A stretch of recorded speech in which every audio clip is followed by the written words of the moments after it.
Good morning, students. Welcome to Sri Academy online platform. Class 8 Social Science History, Chapter 3 Agrarian Structure under the British.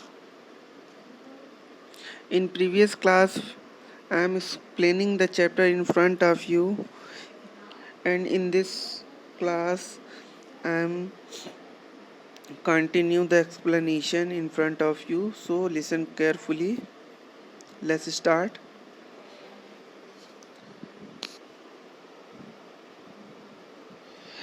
The quinquennial settlement.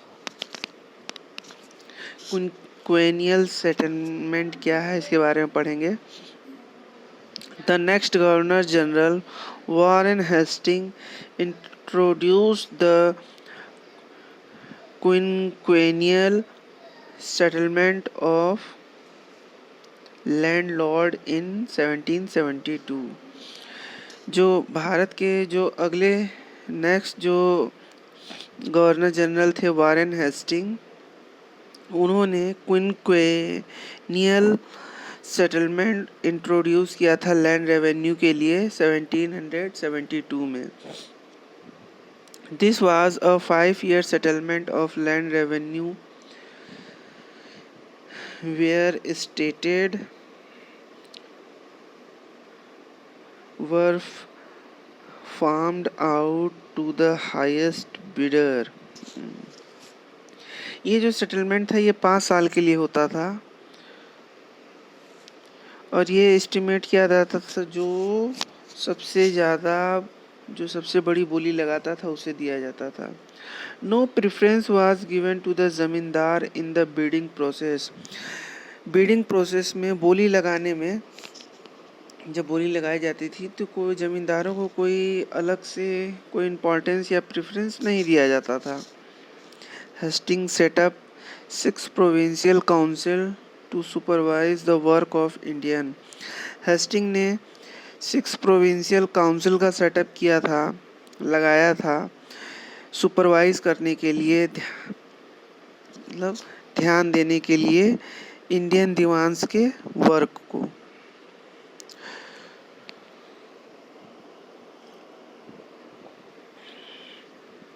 The corrupt tax collectors were replaced by Indian Diwan in the district. जो corrupt collectors होते थे वो replace किए जाते थे Indian Devans द्वारा district में. A committee of revenue was set up in Calcutta. जो रेवेन्यू की कमेटी थी वो कहाँ सेटअप की गई थी? कलकत्ता में. The system to prove to be a failure. ये सिस्टम जो था वो फेल हो गया था. क्यों? The bidding process was not transparent. क्योंकि जो बिडिंग प्रोसेस था वो ट्रांसपेरेंट नहीं होता था. The state demand of revenue was fixed much higher than the land could actually produced. जो लैंड का रेवेन्यू फिक्स किया जाता था वो बहुत ज़्यादा होता था. पर्टिकुलर एक लैंड के पैदावार से उसका जो रेवेन्यू होता था वो बहुत ज़्यादा फिक्स किया जाता था, तो इस वजह से वो फेल हो गया था. The demand restored to harshness in tax collection. Diwans जो थे वो टैक्स कलेक्शन के लिए कभी कभी सख्त तरीका भी अपनाते थे. ज़बरदस्ती भी टैक्स वसूलते थे कि उनको टैक्स वसूलना है मतलब वसूलना है. Consequently, Hastings reverted to the old system of auction to the highest bidder in 1776. इसके संदर्भ में हेस्टिंग जो थे वो रिवर्स कर दिए, फिर से पुराने सिस्टम को. ऑक्शन के जो बोली लगाई जाती थी, जो हाईएस्ट बिडर होता था उसको दे दिया जाता था 1776 में. The decennial settlement. अब ये डेसेनियल सेटलमेंट क्या है? Lord Cornwallis also made an attempt to reform the revenue department. जो लॉर्ड कॉर्नवालिस थे उन्होंने भी एक अटेम्प्ट किया था रिफॉर्म लाने का रेवेन्यू डिपार्टमेंट में। In 1790, a 10-year settlement was made with the zamindars. Lord Warren Hastings जो थे वो 5 साल का लाए थे, ये सीधे सीधे 10 साल का लिया है। 1790 में इन्होंने 10 साल का सेटलमेंट इंट्रोड्यूस किया जमींदारों के द्वारा। जमींदारों से 10 साल का सेटलमेंट करते थे। The zamindars were recognized as the owner of land। अब क्या है कि जमींदारों को लैंड का ओनर समझा जाने लगा। They were required to pay annual revenue to the state।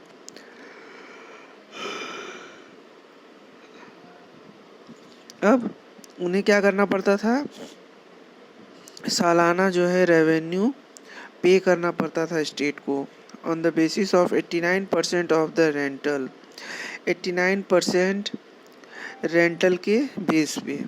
The old committee of revenue was renamed as the board of revenue. जो पुरानी रेवेन्यू कमेटी थी उसको दोबारा से उसका नामांकन किया गया और उसका नाम रखा गया board of revenue. In 1793, the decennial settlement was declared permanent and came to be known as the Permanent Settlement of Bengal। इन 1793 में जो डेसेनियल सेटलमेंट था उसको परमानेंट डिक्लेयर कर दिया गया और जिसे कि हम लोग जानते हैं परमानेंट सेटलमेंट ऑफ बंगाल के नाम से। द जमींदार had to pay 89% of their collection as revenue to the state and this amount was fixed forever. अब क्या होता था कि इसमें जो ज़मींदार होते थे उन्हें अपने टैक्स कलेक्शन का रेवेन्यू कलेक्शन का 89% जो है स्टेट को देना पड़ता था और ये फिक्स्ड होता था हमेशा के लिए। It was not to be increased in future. ऐसे फ्यूचर में बढ़ाया नहीं जा सकता था। The zamindar could keep 11% of the collection as their own share.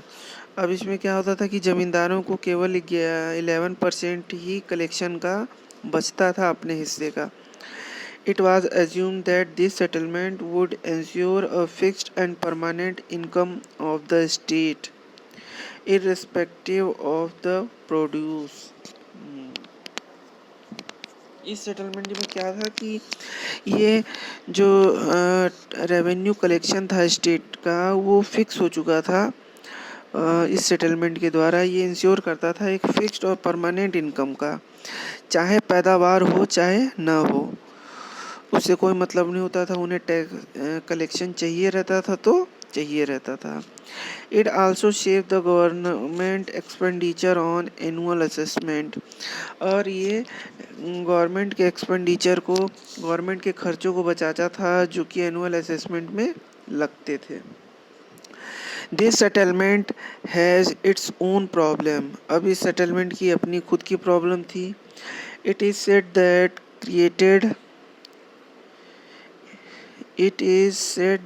created feudalism at the top and serfdom at the bottom।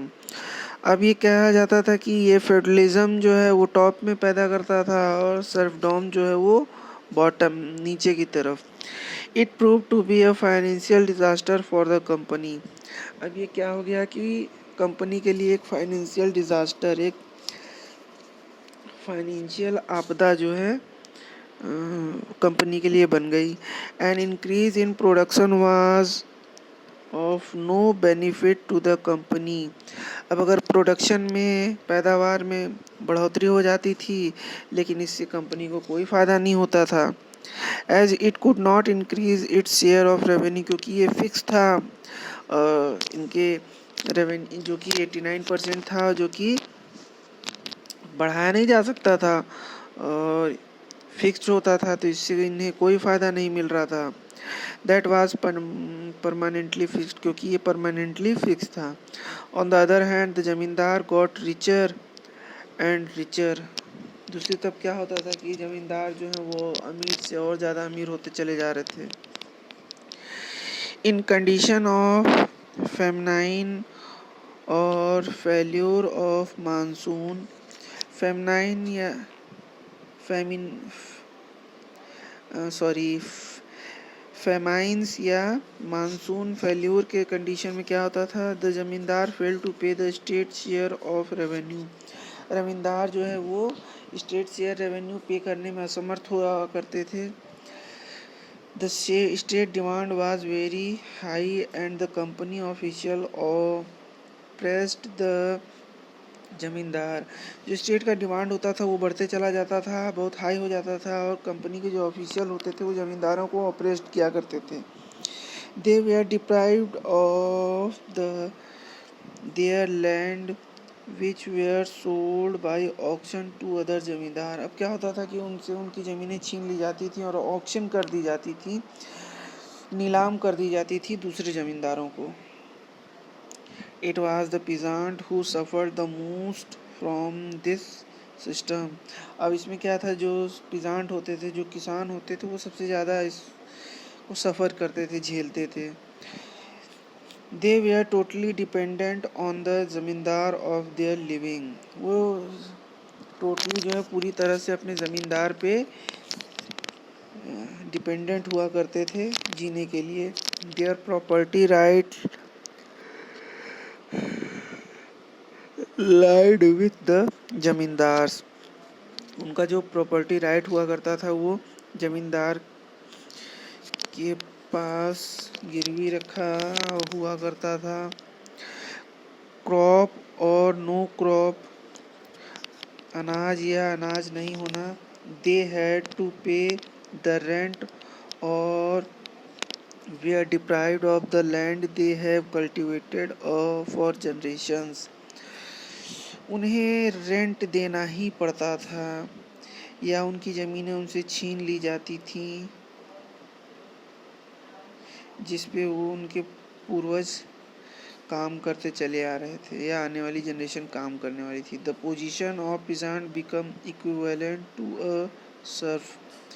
जो पीजेंट की पोजीशन हुआ करती थी वो एक सर्फ के इक्विवेलेंट होती थी। The permanent settlement were made in Bengal, Bihar, Odisha, some part of UP and North Carnatic। जो परमानेंट सेटलमेंट था ये किया गया था बंगाल में, बिहार में, उड़ीसा में और यूपी के कुछ पार्ट में और नॉर्थ कार्नेटिक में। दे covered 19% of total area of British India. British India का टोटल 90% जो था इस सेटलमेंट के अंतर्गत कवर हो गया था। The Mahalwari system. Mahalwari system क्या है? The company needed more and more money to meet its expenses. Company को ज़्यादा से ज़्यादा पैसा चाहिए रहता था अपने एक्सपेंसेस को पूरा करने के लिए। Therefore a permanent settlement of land revenue was not the right choice. इसलिए जो परमानेंट सेटलमेंट था वो राइट चॉइस नहीं था। The company introduced a mahalwari system in 1822 in western Uttar Pradesh. इसलिए कंपनी ने महलवारी सिस्टम 1822 में वेस्टर्न उत्तर प्रदेश में इंट्रोड्यूस किया। Okay student, I hope you understand this part of chapter very well. If any problem you can contact me personally. I will clear your doubt. Thank you for watching. Keep watching.